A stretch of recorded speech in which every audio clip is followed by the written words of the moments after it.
So you've been kind of on your little wrestling tour now. How much have you been able to pay attention to all of the Nebraska connections out in Vegas Summer League? I watched a lot of it. I mean, I like watching basketball, obviously. So I watched. Let's see. I watched Hunter play probably 3-4 games. Watched a little bit of the Raptors. Watched Chucky a little bit. I saw some Baylor stuff, like highlight stuff, which is what he does. Like that one wild pass he had. Mm-hmm.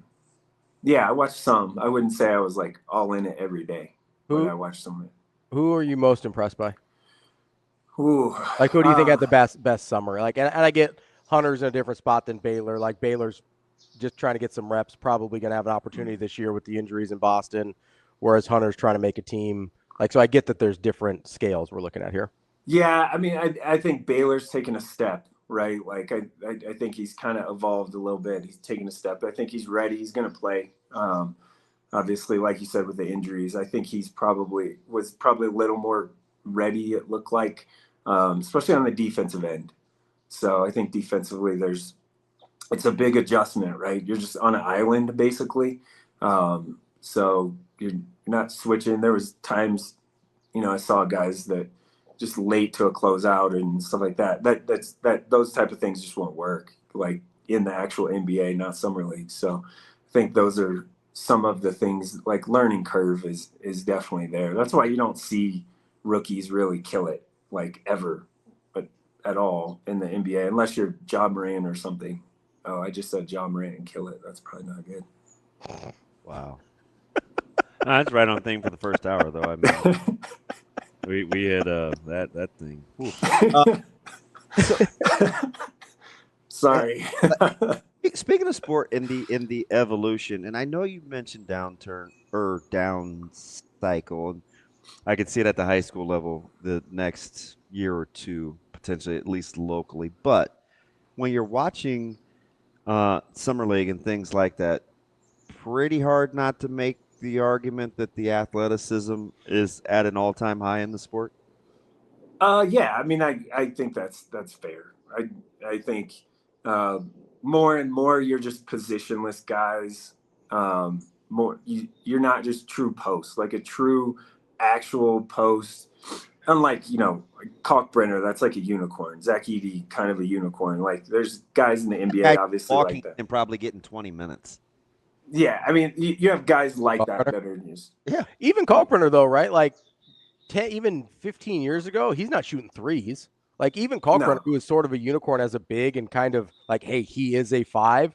Like he still is in a position where he's being asked to do things offensively that he never would have been asked to do 15, 20 years ago. Even I watched a little bit, of the Hornets summer league stuff. Even him like closing out on a 3 and stuff that's for a 7-1 guy. That's pretty good. I mean, we saw him last year at Creighton where he would get switched on to a guard and in a pick and roll situation. And like, he's good for 2 or 3 dribbles. Yeah. Like he can stay in there until a switch comes. Like, don't want to drop. You can hedge. Right. Yeah. You don't have to use drop coverage with him. He can stay out there. And if you can recover, he'll buy you 2 or 3 dribbles, which is, again, for a big, like 15, 20 years ago, show and go. Yeah. Like that was not a deal. No, yeah. So you have guys like that, but anymore, I mean, I just look at Nebraska, for example. Let's look at this. Let's look at the state, just high school in the state, and comparatively like football, basketball. So in the past, Carter Nelson played basketball, right? Mm-hmm. So but that kid, if he didn't play tight end, he would be a Division I basketball player. Just athleticism alone. Let's just go 5, 6, 7 years ago. You had guys that like Mike O'Reilly Ducker and Caden Helms, and those guys played basketball. But what I mean is, if they that was what they focused on, they would have been probably Division I guys because they were 6'8", 6'7", that athlete type of guys that would have came through here. I mean, even look at like a guy like Saint, like he's 6'7", right? 6'6", 6'7". High school probably 6'6". And super versatile. Two guys that continues to grow past 19 years of age. Where I don't know how he keeps getting taller. Yeah, yeah, he's a lot.